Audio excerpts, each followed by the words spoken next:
Hello everyone, Tone Deaf Monk here.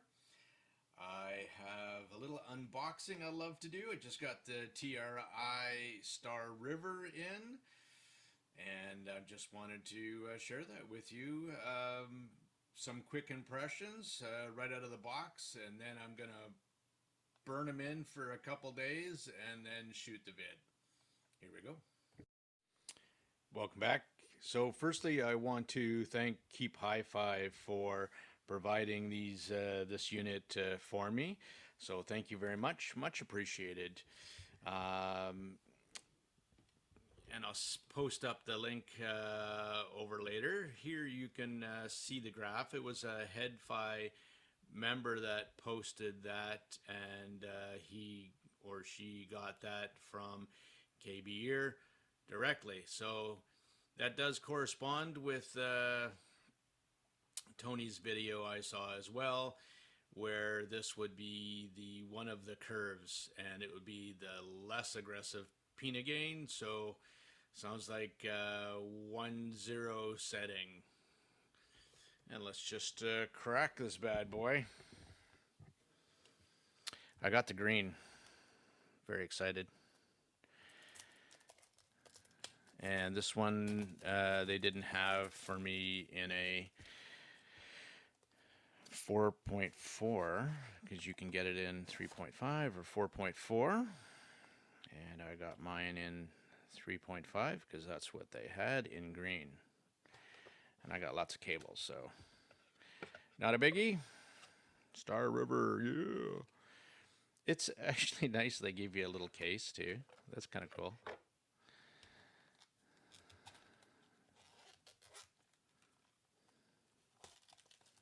Ooh, something green in there. There's the cable, 3.5. That's nice. Cleaning cloth. Tips that I'm never going to use.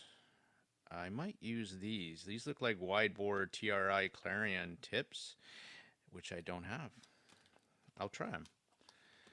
And each one comes in its own little baggie. Oh, how fancy schmancy. Oh yeah. Green is gorgeous. Wow. There's the little tuning switches. All right, that's it for now. I'm going to come back right after this and give a quick impressions, first listen, and then I'm going to burn them in for a couple days. All right. On the flip side. Hello, everyone. Welcome back. There's the star of the show, TRI StarRiver in green. First listen, first impressions. I'll be quite honest, and I will say that I didn't think these things were going to be as good as they were. First, I tip rolled, and I tried the included tips, and not a well, they just didn't work for me with the TRI. I forget what these called, Clarion tips. Anyway, they didn't work for me just because the nozzle isn't that long. So ended up going to. I tried some Osla, I tried some the long ones, and ended up settling on the JVC FX. There you go, FX09 tips, and away we go. And 4.4 balanced, strictly copper cable. If you see that big one that's on there. So I played around. I did my track list just briefly here, and just go over that a little bit. And first impressions, no burn in. I will 2 days do my final review, but just wanted to give you a quick impression. I know they're have on sale for $10 off, and if it ends today, honestly, I'd buy a set. It's worth it. Just getting into it a little bit more, and just what I listen to. So listening to, again, tuning switches, the epitome of evil. But I gotta say, because I just did the review of the few FH5S and those tuning switches and the whole tuning and the way they did the 6 millimeter driver was horrific implementation. It really was terrible. I gotta say, TRI, you did a bang on job. Would I have liked to have 3 switches? Yes. I would have liked to have a bass switch that did a bass boost, and uh, and that's the only thing, and the switches that they have now, because if you hit the right switch, second switch, it changes the Pina game.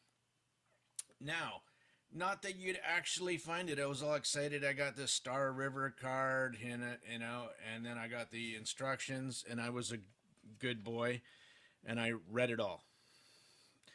Nowhere in here does it say what the switches do. Okay? So, what it does, hit the second switch, it changes the pinna gain slope. So it's a much more aggressive slope, and it rolls off faster in the high end. If you leave it off, what happens, it's a much less gradual slope. Instead of being like this, it goes like this, and way more treble extension. Really, really nice. Liked it a lot. Haven't heard quite that tuning in anything that else that I own. There's a Ola hanging out. There is a Cadenza hanging out.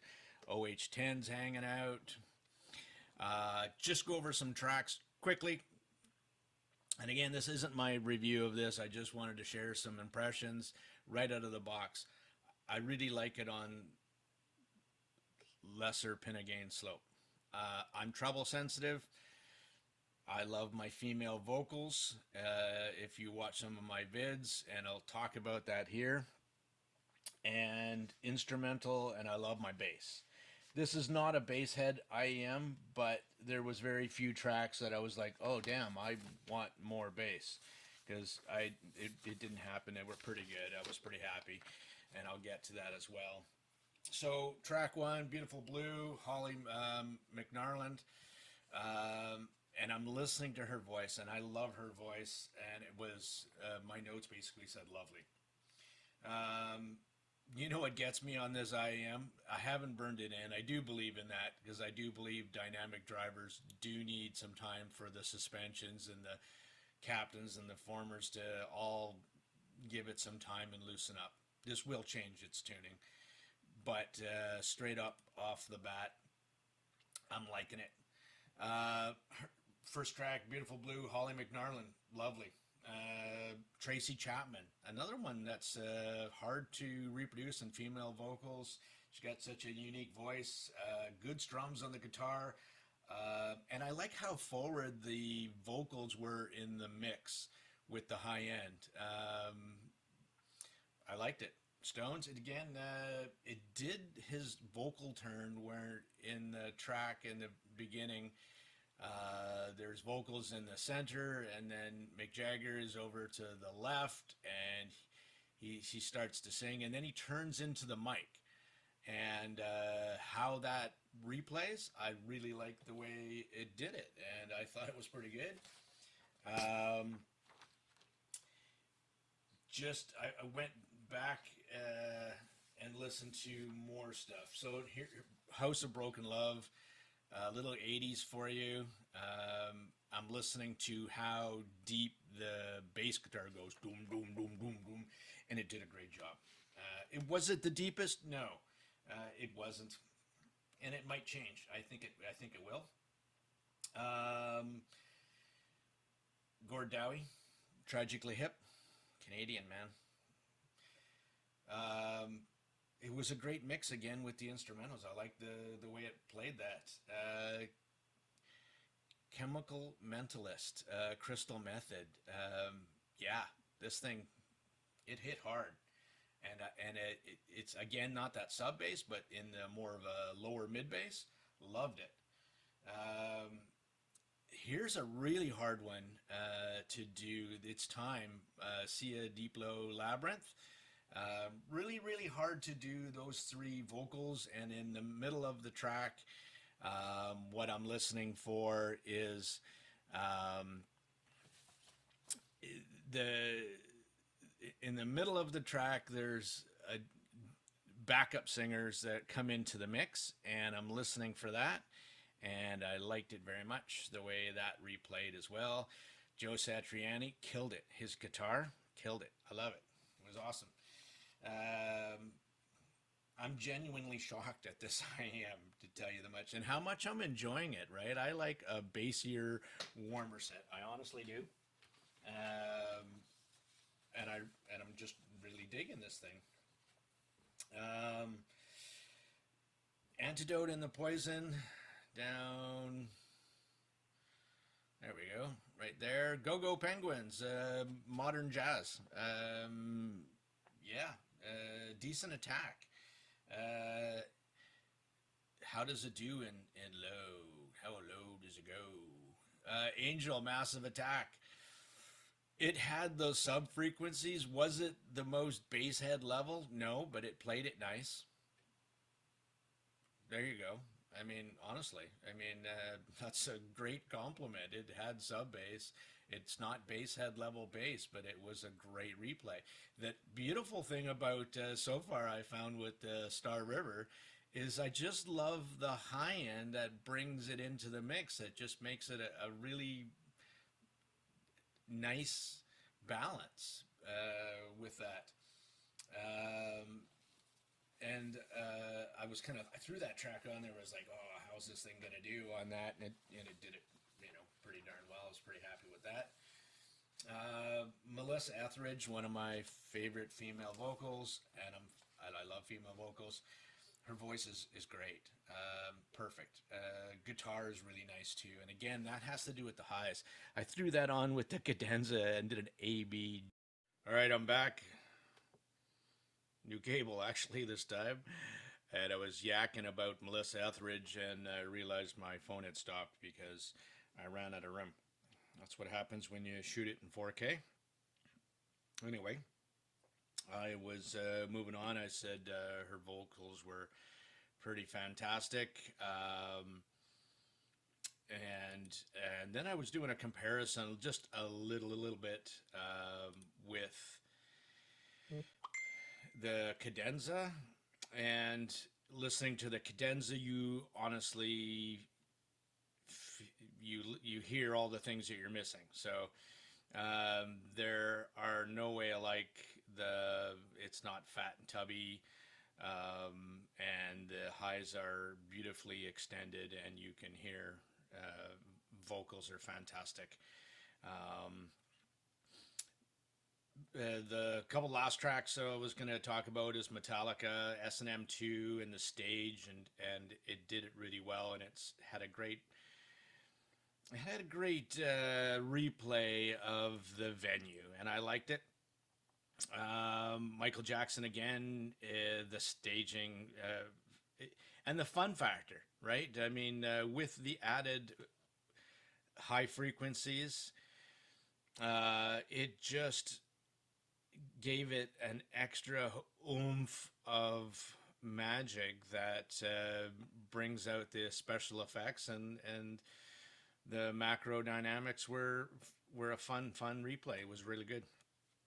The last two again, but I'll go more over this in my full review. Again, as I'm going to burn it in for a little while, I do believe in that with dynamic drivers anyway.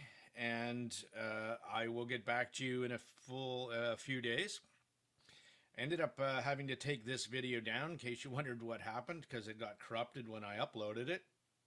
So shot the last part here again, and I will re-upload. So again, to thank you for watching my videos and the comments and the likes. I greatly appreciate it. Thank you, Tone Deaf Monk.